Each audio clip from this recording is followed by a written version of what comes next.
Greetings, ladies and gentlefish, and welcome to this review of the Tier 6 Chinese light tank, the 5916. This was a machine developed by the Chinese in the 1950s as a 16-ton machine to mount a 57 and subsequently a 76mm gun. Ultimately, the project was discontinued, it was cancelled, because it was decided that this tank wouldn't be able to effectively fight against contemporary Western tank designs. So, it was scrapped. What is it that we get in the game? Well, this is the first proper Chinese light tank, if you will. If you have a look at the tech tree, then there's a couple of things to note with the Chinese tech tree. Firstly, this is the first time that the tech tree has actually split out into distinct lines, and we've got this split into the 5916 and the Type 58. All previous machines are just the Chinese having bought and modified existing designs from other countries. So the NC31 is a Renault FT, the VAE Type B is a British Vickers tank, the Chi-Ha is a captured Chinese tank, the M5 Stuart is an American light tank, and the Type 34 is a Soviet medium.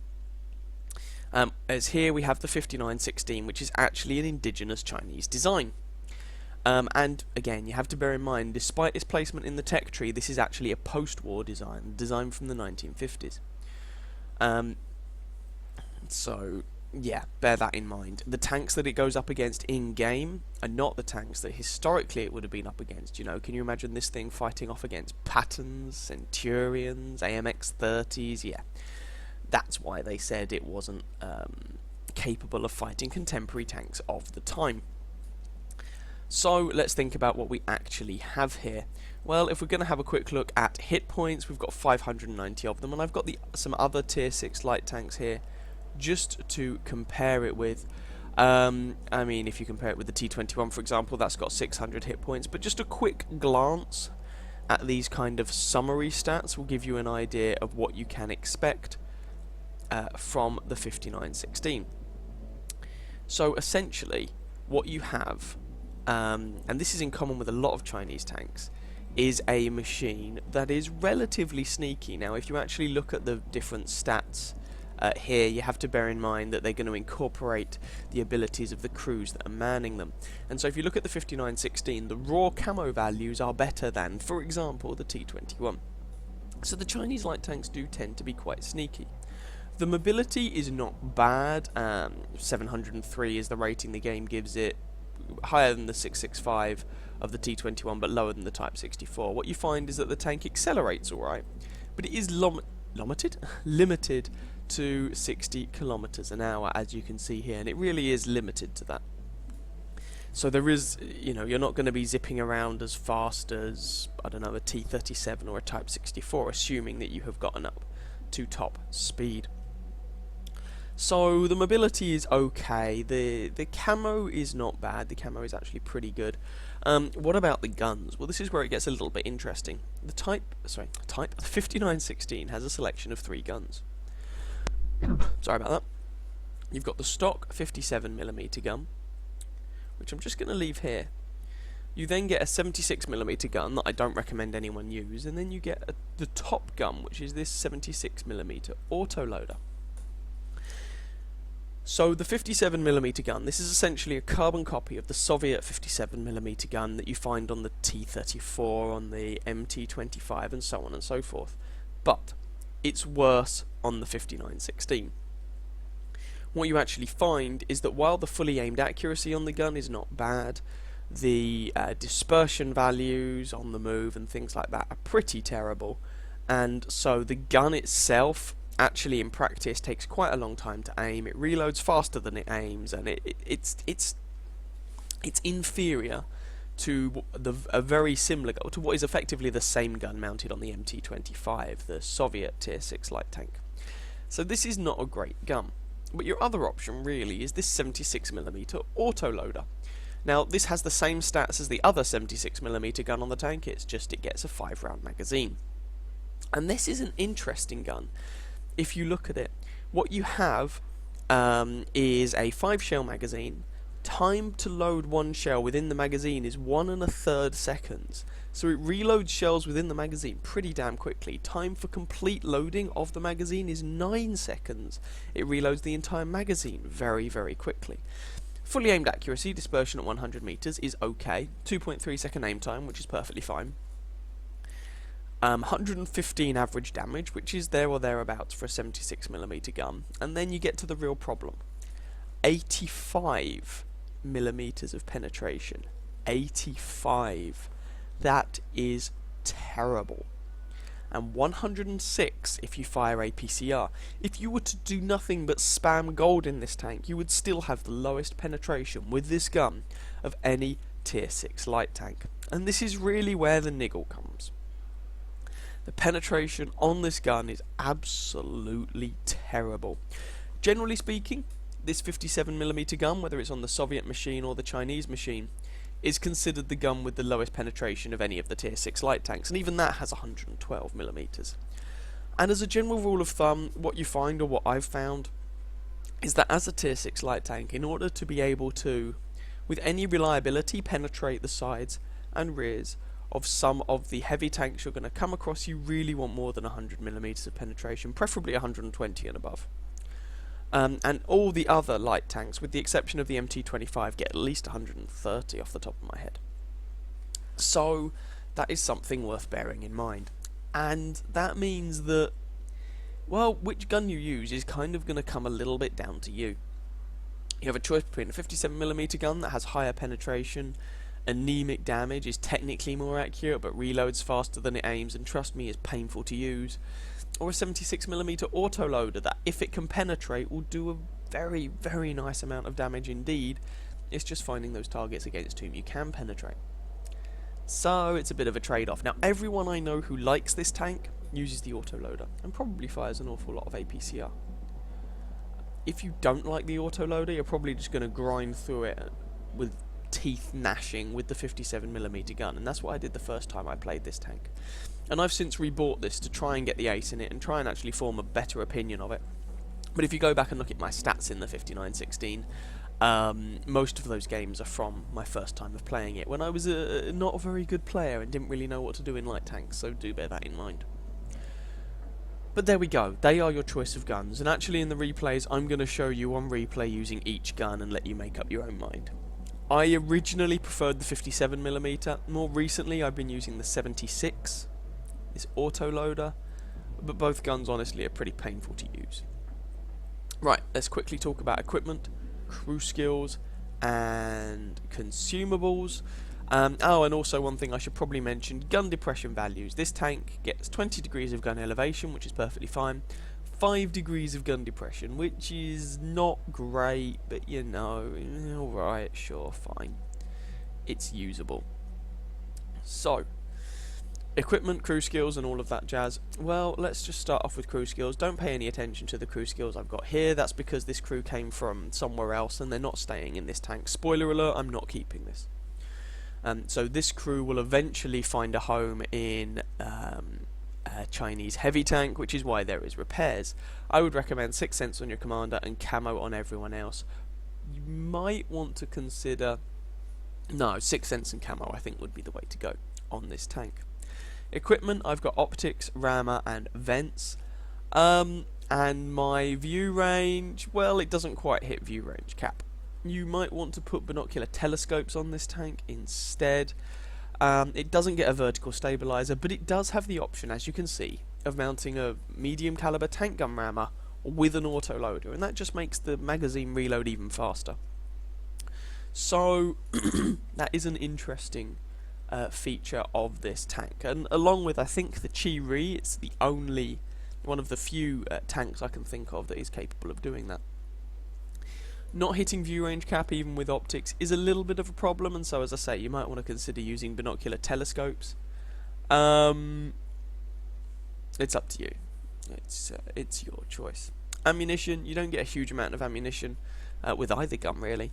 This is the 76mm. I've got 30 rounds of AP and 15 of APCR. I could totally understand if you had more APCR, or if you did nothing but spam APCR in this tank, you still have terrible penetration. But that's the loadout that I've got. Consumables, well, I've just got your standard set. You might want to try quality oil to get a little bit more speed out the tank. You could of course choose the large versions of all of these consumables, and there's always improved combat rations. Just bear in mind this tank does sometimes set on fire and does take a reasonable amount of module and crew damage if it's being hit. So bear those in mind when you're making your decision. We'll have a look at the armour profile in a minute. On paper it's 30mm on the front of the hull, 20-20, 45 on the front of the turret, 30-30. Though the turret does have this kind of rounded saucer type shape that you get on a lot of the Chinese tanks. So maybe those angles give it some saving grace. We'll find out in a minute. Other than that, the only thing to really mention about the tank is the grind. So when you get to the 5916, you'll get this 57mm gun from the Type T-34 before it. The top engine you won't already have unlocked. If you compare it with the stock engine, you do get a boost in horsepower of, well, around 7.5%, which isn't too bad. But you won't already have it unlocked. The radios, yeah, no. This stock grind will be a stock grind, and you're actually going to have to unlock this gun before you unlock the turret. And this gun is the autoloader without the autoloader, which kind of removes anything special about it, and it's terrible penetration, and it's not a great gun. So the grind on this tank, well, on the one hand, the thing is the stock gun is a gun you may consider using anyway. So in terms of firepower, I mean, the fact that it doesn't get that much better is kind of a blessing and a curse, but it means that when stock, it's not something you really... it's not as if you're at a massive disadvantage compared to being fully upgraded. Again, mobility, it's not as good as when fully upgraded, but it's still not completely terrible. So, the stock grind on this tank isn't awful, let's put it that way. Or at least relative to the fully upgraded 5916. So, having said all that, let's go and have a look at the module locations, armour scheme, and then show you some gameplay. Okay, so let's have a quick look at some of the module locations on this tank. First thing to note is when we look at this machine from the front, yeah, you've got the driver in the front of the hull, that's nothing too surprising, but this bit here, this is fuel tank. So this tank does set on fire. That is something to be aware of. It does set on fire from the front. It's a bit of a tinderbox. A lot of the Chinese tanks have this problem, and so I really don't recommend ditching the fire extinguisher. Otherwise, you know, you're going to get those games where you take that one shot and it's all over before you've even had a chance to start. So, side profile, again, you've got the loader in the side of the turret, not a huge surprise, but if we look at the side of the hull, all of this is red or white, i.e. all of this is covered in engine, fuel tank, or ammo rack. Getting shot in the side of the hull, especially with HE shells, makes for a very, very, very bad gaming experience indeed. From the rear, big fat fuel tank in the back of the machine. From the other side, you don't have the ammo rack in the right hand side of the hull, but you still have those engine fuel tank problems, and of course you have two crew members on the right hand side of the turret. You've got the commander and the gunner. From above, nothing really surprising here. But the real take-home message of this is the entire hull of the 5916 is made of ammo racks and burning, basically. You really, really don't want to get shot in this tank. Okay then, to have a quick look at the armour profile of this machine, we're only really looking for any bits of armour that are significant, that you might even need to worry about. So you've got this pathetic rear side armour on the hull and the turret. From the front, 30mm of armour. You're very rarely going to be able to angle this to get any more than that. Even 90mm guns are going to go through this armour with relative ease. Overmatching for the win. Sorry, strictly speaking it should be 91mm, but there we go. What about the turret though? You've got some angles, so 45mm becomes 52, and no. The only way you're ever going to get a bounce on this thing is either A, with a very extreme angle that you probably didn't plan for and you just get lucky, or B, there are some regions in the gun mantlet that can reach about 100mm of effective armour. So if you've got, say, another light tank shooting you, With a small gun, you might get some bounces there, but you really can't rely on it. To all intents and purposes, this thing doesn't really have any armour, and can even be penetrated with HE shells, so bear that in mind. Okay then, here we go with game number 1. Now, as I mentioned, we're going to have one game using the 57mm gun, or the stock gun, and one game using the 76mm autoloader, just to give you a bit of a flavour of each one. Now, originally, sorry, I should point out, this is a tier 8 match, so this is, sorry, got a bit of a cold. This is middle of the road matchmaking for a tier 6 light tank. You can get between tier 7 and 9 games, so a tier 8 game is bang in the middle. And there is actually a series of bushes up here that I like to come to when I spawn on the south, and get some spots and hopefully get some damage in. The thing is, so it's these bushes, the thing is, it works best when you have some artillery, and with no artillery in this match, I know it's one of those rare times where I wish we did have some arty. But there we go. I spot a couple of Korean patterns, not platooned. It's unusual to see multiple of those tanks on one team in a match. I also spot a T-29, yeah, let's not get shot by him. If there'd been artillery in the match, maybe we could have had some damage on some of these fellas, but there's not. That shot was incredibly optimistic against that T-29. And you can see here my ammo loadout. Oh, hello, Mr. T-37. Just while I'm working this guy over, my ammo loadout with this gun, and there's kill number 1, was 60 rounds of armor piercing and 10 rounds of APCR. And you might be thinking, but you said you didn't get much ammunition in this tank. I did. You'd be surprised how quickly you can burn through 70 rounds of damage. Sorry, 70 rounds of ammunition when you're doing 80 odd damage per shot in tier 9 games, and your penetration sucks. So there's that. Korean pattern looks like you might be interested in me, so I'm trying to wiggle and get myself into some sort of cover so that I don't get shot. So far I've managed to pick up a kill on that T-37. Our team, however, is 4-2 down. This is of course an encounter game, so there's the nice cap circle in the middle for us to worry about. Korean pattern is up there, and I've decided that flank is a bit dodgy, so I'm going to go somewhere else, he says as he stops.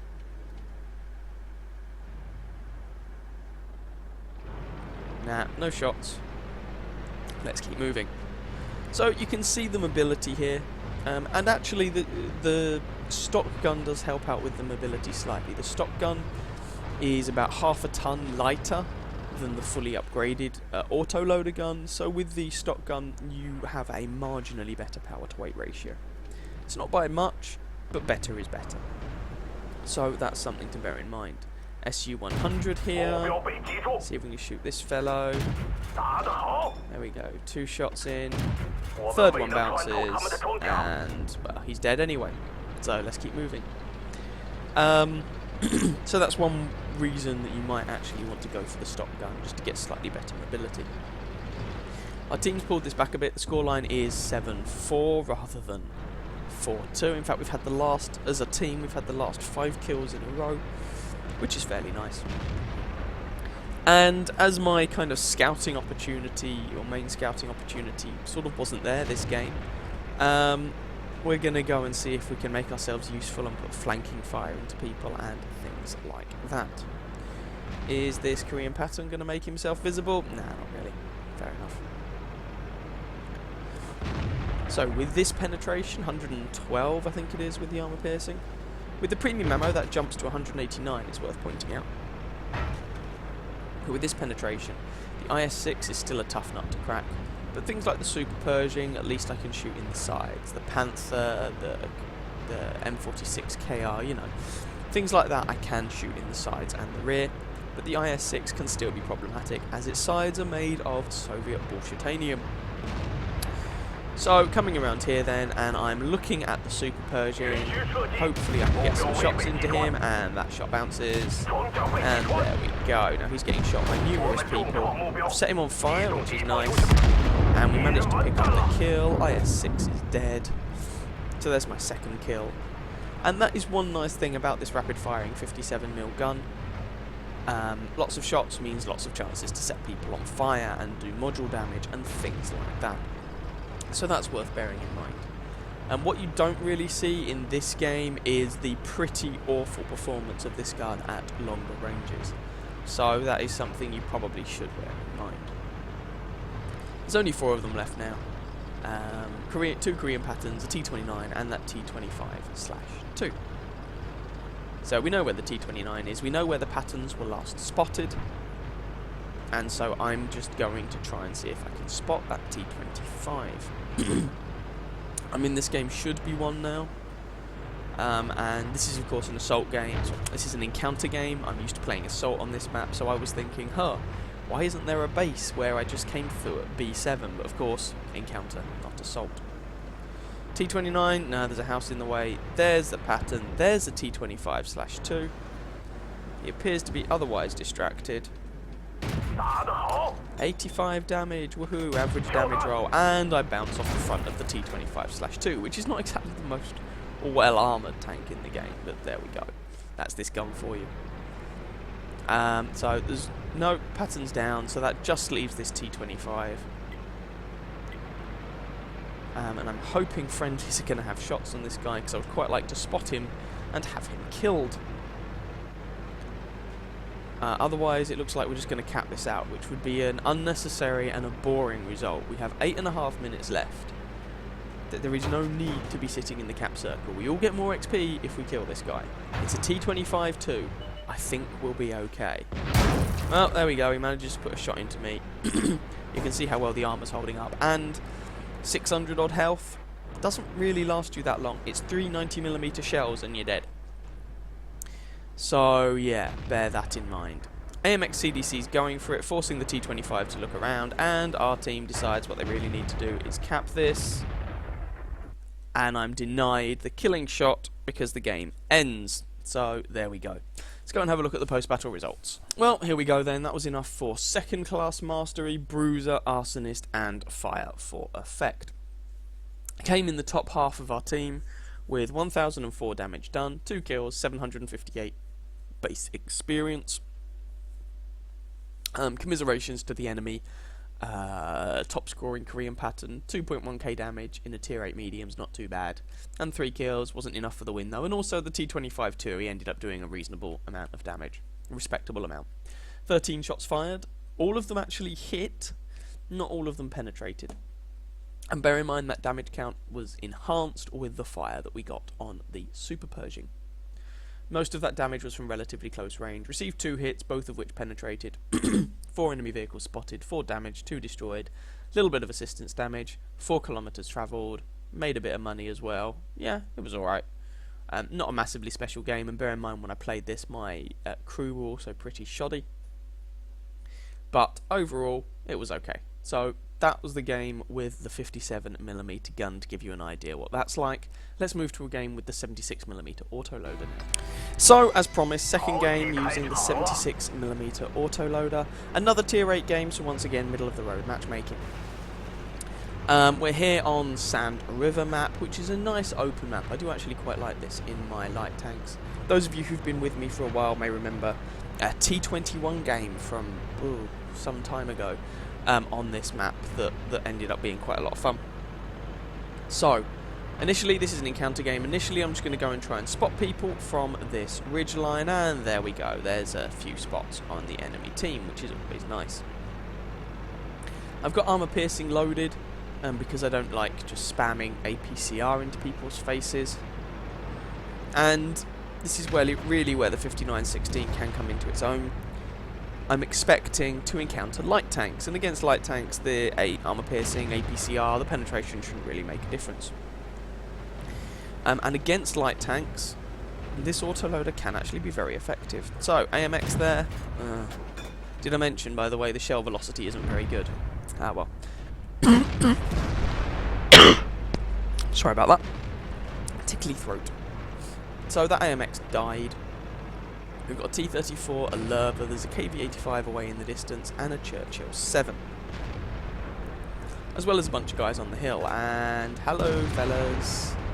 In fact, they didn't even point their guns this way. Am I just that little of a threat they're going to ignore me? Oh, sad face. Hooey! I'm here! Oh, there's a Pershing in the background. I probably don't want to do that again, because I'm likely to beat a 90mm shell. There is, however, a KV-85 on quite low health. So, pondering I might be able to do about him, I don't know. There's also some fellas up here. Ooh, ooh, ooh, SU-122-44, if I can get side shots. Dodgy shell velocity. Then I can bounce on him. This is the side of a tier 7 tank destroyer. And all of my shots bounced.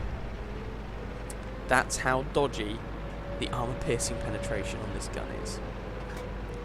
So, Pershing, or T-32, appears to be over here making life difficult for people. But if he's just going to turn around, then I can shoot him. That one misses. There we go. I can penetrate the rear of Pershing. Yippee.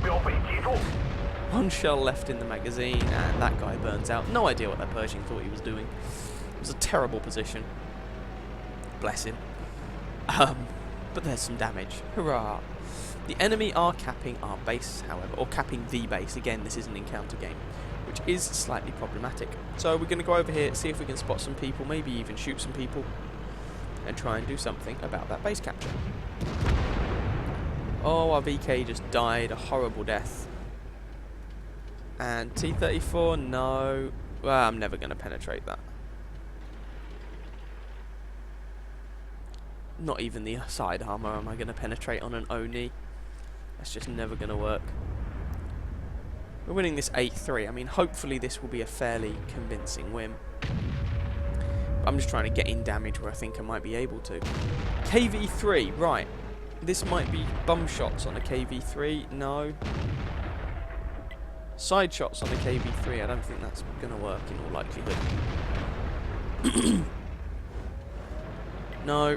Okay. I should point out these games, both of these games, are from shortly after I rebought this tank, so I'm still getting used to the machine. So if I seem a bit indecisive at various points, that's a large part of why. Okay, I'm not doing anything useful over there, so let's go somewhere else and try and actually do something. Okay. Can I get shots into people's backsides from over here? Oh, KV-3 is looking the other way possibly, but if I go down there, I am committing. Skoda T-24. I actually bounced a shot on. There we go. We pick up a kill on him. 2 shots left in the magazine, but I'll reload. Gotta love it when you're bouncing on tier 5 mediums in your tier 6 tanks.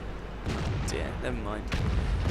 Oni goes down, and that just leaves the Lerva, the KV-3, and the T-71. And that's a front. No, and he hits me in the face, and then he burns to death. Oh dear. Alright, so Lerva is behind us, but we're not interested in him, because, well, it's a heavy tank with some armour. So we're going to try and find the T-71. Now the danger is that I've taken enough damage now that the T-71 might be able to kill me relatively quickly. I lie, I'm not going to find the T-71. I'm deciding to cap because I think the T-71 will kill me and I can't really hurt the Lerva, or I'm going to struggle to hurt the Lerva. So I figure this is probably the most useful thing I can do. Yes, I know, there's only 2 of them left. We've almost certainly won this. But I still thought the most useful thing I could do was sit in the capture circle. Now, E25 appears to be going off after the T-71, so with that being the case, I'm going to go and join him. 2 of us against the T-71, I like them odds a bit better. And this is around here was where he was last spotted, but now he's made it all the way to A2, which is slightly irritating. He's on the other side of the map, so I'm going to speed this along a little bit. Whee! Get some airtime. And we eventually make it over to this side of the map to try and do something about him. And there are multiple of us on him at the same time, and the magazine does reload rather quickly, but he is still able to kill me, unfortunately. That's the thing. If I'd had a bit more health, then maybe that would have gone better, but even if I'd had that bit more health, I'm not sure I had the magazine damage to actually kill him. Our OI, as as it turned out, was actually AFK. I thought he was going to help me. I thought, you know, we were going in to save the OI, but he was AFK, so we died. Nah, what are you going to do? Anyway, let's go and have a look at the post-battle results for this game. So, in this particular game, we also got second-class mastery. Also finished in the top half of the team, 964 damage done, 1 kill, 706 base experience, 17 shots fired, 13 hits, 9 penetrations for that damage count. Received 3 hits, they all penetrated, we died. Spotted 7 enemy tanks. Damaged 4, destroyed 1, got a little bit of assistance damage into the bargain, 1 base defense point. Travelled 3.8 kilometers and made a bit of a profit in with it. So neither of those games were supposed to be particularly spectacular, but hopefully they gave you a little bit of a flavour of how the tank performs with each of the different guns. The problem I found was that in neither of those games did I really feel I had a particularly good impact on the game. But there we go. I leave it up to you to make your own minds up. They're the games I wanted to show you, so let's jump back into the garage. So, 5916 overall thoughts. Well, as I spoiled earlier on, I am not keeping this tank. I know there are people who do like it, but I'm not one of them. In fact, it is probably my least favourite tier 6 light tank. I had some degree of fun in all of the others, the VK, the AMX, T37, I wasn't a huge fan of, but I could see its merits. But this thing, nah. Speaking personally, I would rather use any one of the other tier 6 light tanks in preference. So yeah, I am not keeping it. Your mileage might vary, and that's fine. I guess if you're looking for a light tank at tier 6 that's a bit unusual, then you might want to go for this. Although slightly frustratingly, in terms of firepower at least, it doesn't really play like the higher tier Chinese light tanks, because the WZs, the 131 and the 132, actually have the option of mounting quite a large gun for their tier and class, which is nice. An option that you don't really get on the 5916. So yeah, there we go. I'm not keeping it. Whether you do or not, obviously, is entirely up to you. It's the first proper Chinese light tank, as I say, and I think the tier 7 and 8s are better, the WZs. That's just my opinion. Anyway, I hope you guys found that review vaguely interesting, or enjoyed it. If you did, by all means feel free to catch some of my other videos, and or subscribe to my channel, and I wish you very happy hunting on that battlefield. Ciao ciao.